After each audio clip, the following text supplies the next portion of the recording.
Welcome to Protect Your Money with FSCS, the podcast from the Financial Services Compensation Scheme. I'm Caroline Rainbird, FSCS Chief Executive, and in this series, the fantastic FSCS team will help you understand how we can help to protect your money so you can feel confident your money is safe. Hope you enjoy the podcast.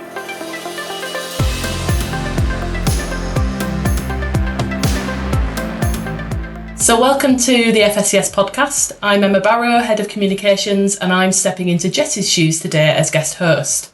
So FSCS, that's the Financial Services Compensation Scheme, exists to protect customers of authorised financial services firms that have gone bust by paying eligible people compensation. We protect lots of financial products, but not all of them. So this podcast is designed to help you understand our protection and why it's so important. This episode, we're going to focus on protection for probably the first thing that comes to mind when you think about money, your everyday bank accounts. FSCS protects the money you keep in your current and savings accounts, as long as these are held with a bank, building society or credit union that's authorised by the Prudential Regulation Authority, or PRA. It's the part of FSCS protection that's most well known. It came into the spotlight recently in March 2023 with Silicon Valley Bank UK, which was very close to insolvency, but was bought by HSBC. If the bank had entered insolvency, FSCS would have stepped in. So we're going to talk today about how FSCS protects your day-to-day money, how it steps in if a bank fails, and bust some myths along the way as well. So today I'm joined by Oliver Gordon, who is our Head of Organisational Risk and Resilience at FSCS, and Samantha Wells from our resolution team. So Sam, hello. Hello, warm welcome to everybody. Yes, I'm Samantha Wells and I work on the deposit compensation team as a deposit specialist. My role is really to oversee the end-to-end compensation payout process for customers of that failed deposit taker and to make sure they receive their payment from FSCS as quickly as possible. Thanks, Samantha. And Oliver, hello. Thanks, Emma. Hi, as Emma mentioned, I'm Oliver Gordon, the Head of Risk and Resilience here at FSCS. That perhaps sounds a touch mysterious, so let me simplify it. Essentially, my team identifies risks that the organisation may face and, from a resilience viewpoint, make sure that we are able to continue to operate should those risks crystallise. Thank you both, and it is really lovely to have you both with us today, both absolute experts, as you're going to demonstrate throughout this podcast, and I really hope you're ready for our traditional question at the end. So just to give the listeners a teaser, our question at the end: although FSCS is about protecting your money, what toy would have had you breaking open your piggy bank as a child? And I always look forward to hearing those answers, so really looking forward to those at the end.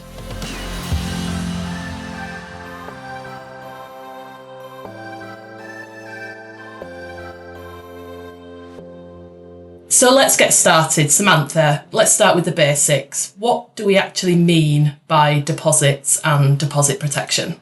So that's a very good question. So accepting deposits or deposit taking is the name of a regulated activity. And if you're already familiar with FSCS protection, you may know that a regulated activity taking place is one of the key things that must happen for FSCS protection to apply. Lots of people will have a current account, which, for example, their wages are deposited into. And so deposits can be described as the monies you hold with your bank, building society or credit union. And they're collectively termed deposit takers. Great. So the money that you hold in your current account or as cash savings with banks, building societies and credit unions is what we're talking about today. And that, as you say, is protected as long as that firm is authorised by the PRA.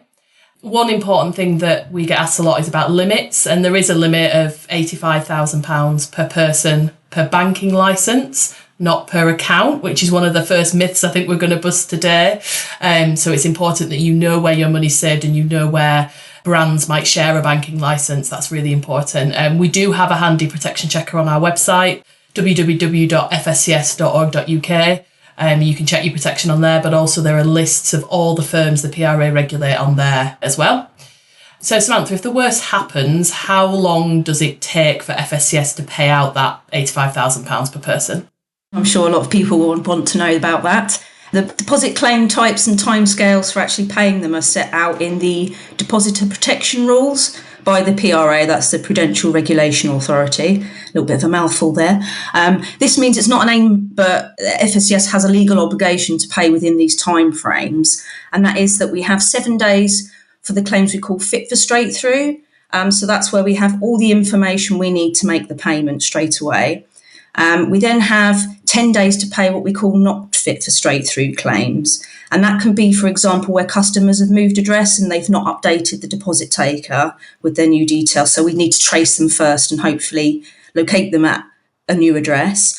Or it could be the customer sadly passed away. So we need details from the next of kin or executor plus a bit of evidence to confirm who we should be paying instead.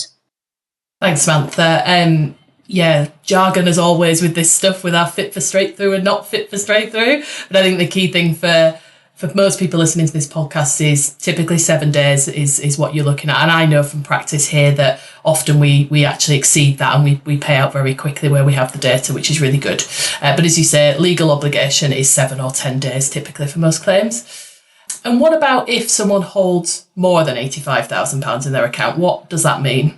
So that means, for joint accounts between a couple, protection is still per person per deposit taker. So it's essentially double to £170,000 between a couple is an easy way to think of it.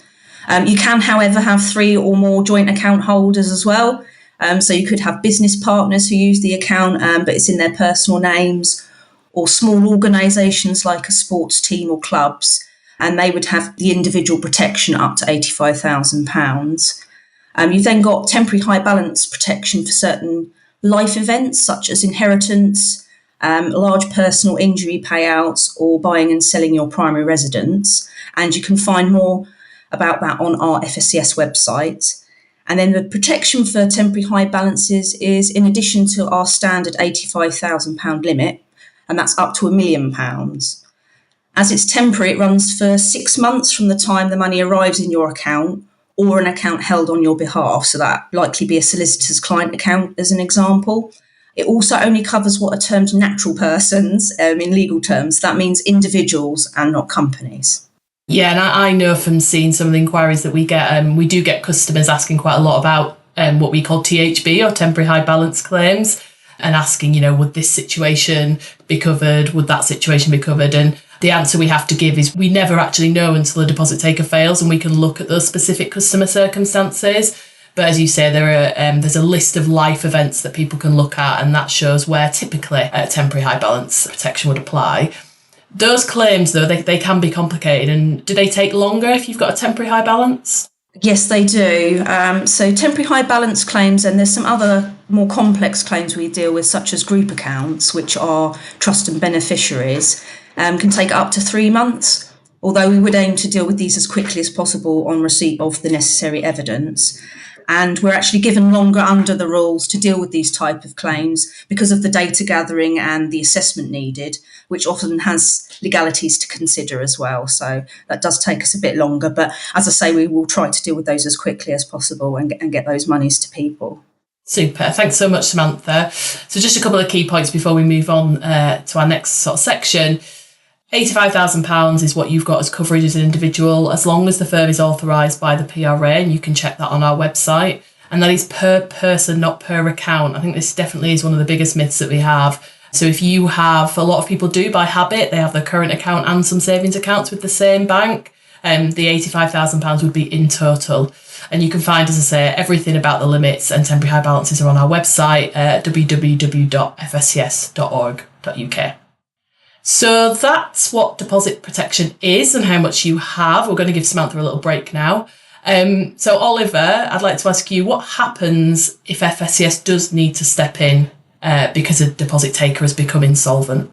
Well, Prepare is a core part of the FSCS strategy. It's all about ensuring we can protect consumers in a crisis or in the event of major failures to maintain public confidence and, of course, financial stability. Now, I emphasise consumer there, as this is something that has been brought to light recently in the case of SVB UK, as all of their direct customers were in fact businesses and not individuals like you or I. Regardless, though, FSCS would still have stepped in, as businesses are indeed eligible for FSCS protection, but the £85,000 limit still is the same. So yeah, we've seen quite a little bit of commentary on that in the media, I've noticed, after what happened with SVB UK. It is indeed the same protection whether you're a business or an individual, and charities as well. People often don't realise if charities hold their money in bank accounts, which, that's where most people keep their money. It's the same. They also have that protection. Another thing, Oliver, that is misunderstood is how we actually fund that compensation. So if FSCS does have to step in and pay compensation for deposits, how is that funded? Well, firstly, and perhaps really importantly, we are funded by industry and not the taxpayer. It's really important to highlight that. And we do this by raising an annual levy based on the amount of compensation we expect to need. Now, just briefly, for those who don't know, a levy is essentially a financial contribution to the cost of compensation relative to the size of the organisation. So, for example, a bank pays based on the number of protected deposits it holds compared to the size of the total industry. So, with that context, we go about calculating this levy based on a forecast, which is very carefully put together in collaboration with our regulatory partners.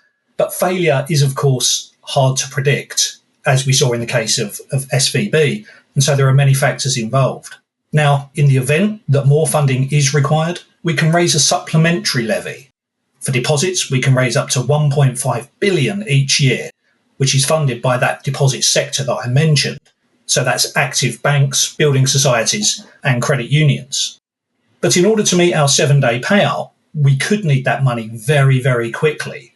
And so if we don't have enough within our own bank account, for example, we have a credit facility and indeed overdraft that can get us very speedily up to that £1.5 billion threshold that I mentioned. In an extreme scenario, we also have the ability to access funding via His Majesty's Treasury. And that's where the failure is of such a size that we're beyond the £1.5 billion that I've already mentioned. Thanks, Oliver. So yeah, that kind of misconception around our funding is something, again, we see quite a lot. We see people assuming that it is public money or taxpayer money that's used to fund us. But as you quite rightly say, it's the industry who pay for the costs of our compensation. But regardless of who funds us, we do have a duty to manage our costs. So we don't have the luxury of a huge workforce sitting around waiting for things to happen. So how do we make sure that we are prepared, whilst also making sure we're efficient in peacetime, so to speak? How do we make sure we're prepared for those large failures if they happen? Well, firstly, Emma, I think it's incredibly important to say that we have high levels of engagement and a strong positive culture at FSCS with lots of highly skilled people who are very motivated by helping people and solving problems. And I'm not just talking about, our people on the ground here. It also goes across senior management and the board alike. So we're very lucky to have such engaged people. Consequently, I'm pleased to say that we invest time and resource in our preparedness, which includes extremely realistic war games with our people and those across the supply chain who are integral to the response, playing out in real time how we would respond to varying scenarios. This live learning by doing is pivotal in FSCS being able to respond in a timely and effective manner to meet the needs of the consumers and stakeholders alike. Thanks, Oliver. Yeah, prepare is one of our strategic pillars. And, I witness it firsthand at FSCS, how well we do that work and how seriously we take it, making sure that we are ready, no matter what happens, to be able to step in. Like we said, it's really important for people's confidence that they know that we're here to do that as needed. So back to you, Samantha. When the time comes to put those preparations into practice, how does a deposit taker insolvency actually play out behind the scenes at FSCS?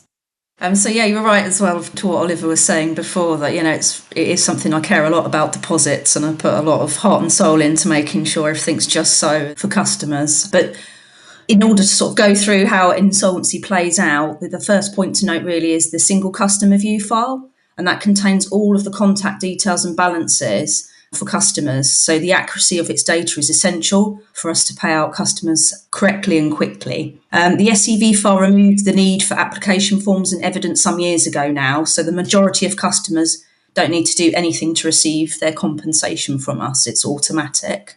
What we do sort of in peace times as well is we regularly test the data quality of the SEV file from different deposit takers throughout the year. and then we'll provide feedback to them on actions to take to improve the quality of the file. And that's so that if FSCS ever needed to use it for payout purposes to affected customers, they've then addressed any issues we found with the file at that point. And another thing we do is work very closely with any appointed insolvency practitioner who is dealing with the failure of the deposit taker. And we do that in the lead up to, during and post default, and to deal with any customer queries or requests to reissue payments for a variety of different reasons that's come up. Could be anything, like I said earlier, from change of address, dog ate my cheque, anything and everything. If they didn't get their payment, we will make attempts to get that reissued to them as soon as we possibly can again. And then sort of the ultimate trigger really for all this to happen and start the process is the insolvency practitioner receiving the court order to place the deposit taker into administration or liquidation, and then the court will appoint them to deal with the matter.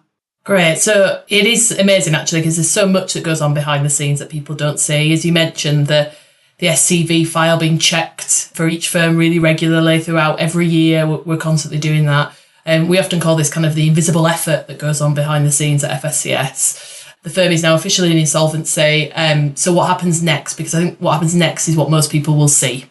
Yeah, exactly. So what customers will see is that we've got a landing page that will be set up on our website for every default, and that will contain details of the insolvency practitioner that's been appointed and how they can get in contact with them. A copy of our press release, which just give further details about the default, and also, very importantly, our Q&A section. So that will have all of the common queries that customers may have, and we'll have that there for them to access and use as a resource. As well as that, obviously, payment is the key thing. So in terms of payout, we currently have two methods. So we've got cheques for payments over £1,000, and then we've got what we call cash over the counter, which is a letter you take to your local post office with two forms of ID to get the cash there and then. And that's used for payments under £1,000. Thanks for that, Sam. So in the case of Silicon Valley Bank UK, which we mentioned right at the start, FSCS was absolutely prepared to step in and protect customers, but we ended up not being needed. But it was interesting actually when SVB UK was all kind of kicking off in the media, because there was an impression that we hadn't paid out on deposits before, and it wasn't something we normally do, but we absolutely have done so. Back in 2008, FSCS paid out more than £20 billion to customers of failed banks and building societies. And in recent years, deposit failures have been smaller, but they still have been going on, haven't they? Yes, they have been much smaller in recent years. So all the money we've paid out in maybe the last 10 years or so for deposits has been for failed credit unions. These are typically smaller than banks and building societies, and the most recent credit union failure was in Birmingham in September 2022. And we paid around 1.3 million in compensation, which is still a lot of money. So we say small, but relatively speaking to if there were a larger bank to fail. But most customers of credit unions have less than our compensation limit in their accounts. So we usually are able to cover everyone that is eligible. So deposit protection has been something that FSCS has done ever since it came into existence in 2001. Things have changed over time. The limit has got higher, slowly but surely. And as we just mentioned, maybe the types of deposit taker that have been failing and that we've been protecting has been changing. But Oliver, could you tell us a little bit more about maybe what's next for deposit protection? That's a really interesting question. I think what I'd say is it's clear that the way people hold money is changing. E-money, savings marketplaces, things like that. With the innovation in this space comes complexity for FSCS. Of course, we ourselves, working with the wider regulatory family, also look for innovation. And so I'm excited to say that we are currently exploring alternatives to compensating customers via cheque and understanding how we can quickly and efficiently move to electronic payout. Now, this may sound easy, but for the reasons that I mentioned in terms of complexity, it is actually quite difficult. And so this is not going to be an overnight change. However, it does highlight that we are continually trying to find ways to get compensation back in the pockets of customers as quickly as we possibly can. Thanks, Oliver. Yeah, I think that's the key point, isn't it? Is trying to keep up with what consumers are doing with their money so that we can protect them most effectively. And the check payout thing always makes me laugh a little bit, because when I tell people about what I do at work and we talk about FSCS and I bore them with all the detail, they do often say about deposit taking, and when I talk to them about that, they're like, check payout? Like, you pay by check? Is it the 1980s still? And we all have a laugh. But actually, when I explain to them, well, the reason we pay by check is by far the quickest thing for us to do, and it's very secure and very safe, because we send it to the customer details that we receive from the bank, so we know that is the right person. And actually, if you have got multiple current accounts, one bank doesn't know about the other one, right? So it's not actually that easy to get those details. So check payments is one that does come up quite a bit, and actually I'm quite a defender of it, because I do understand that it's secure and safe, and innovation has caught up there. A lot of banks allow you to scan and pay in checks through an app. So even if you do get a check, it's a lot easier than it used to be to cash it. But it's really good to hear about the things moving forward. And it does sound like there's some really interesting things to come with deposit protection, which is great. Just a quick reminder for those of you listening that the website, our FSCS website, does have that handy protection checker for deposits. And you can contact us using the details on our site as well if you'd like to find out more or discuss that with anyone. So as a reminder, that website is www.fscs.org.uk. And before we wrap up and go, it is time for everyone's favourite part of the podcast. So at FSCS, we're all about keeping your money safe. But what was the toy that would have got you breaking open your piggy bank as a child? So Samantha, would you like to start us off? Thank you, Emma. Well, my dad was always trying to get me to save my pocket money up as a younger kid to buy sort of a larger toy for myself. But I was so obsessed with Lego for a while, I just used my £2 pocket money each week to buy a little box of it.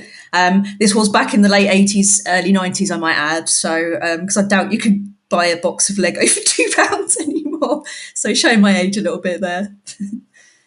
You definitely can't buy a box of Lego for £2 anymore. If you listen to one of my previous episodes where I was a guest, I talked about how I rediscovered Lego as an adult and realised how expensive it is. But also now I'm an adult and have complete freedom with my piggy bank. I could also go a little bit wild. So I share your love of Lego. I mean, I know we're recording this audio, but just off screen here, I've got a cabinet full of Lego models that have been built. I'm not even lying. So Oliver, over to you. What toy would have had you breaking open your piggy bank? Well, without giving my age away here, Emma, I guessed that it would have to have been the Sega Master System. It sounds extravagant, and perhaps it wasn't my piggy bank, maybe it was the parents', but the concept is still there. And for those listeners of a certain age, I'm sure that the game Duck Hunt will bring back some magical memories for them. Magical memories indeed, Oliver. So thank you both very much for your answers, and thank you both very much for joining me today and to talk to our listeners a little bit more about deposit protection. Just a little bit of a reminder, you can find all of our podcasts on our website, www.fscs.org.uk, and also the usual places that you find your podcasts as well. And please do follow us wherever you listen so that you never miss a new episode. And thanks for listening.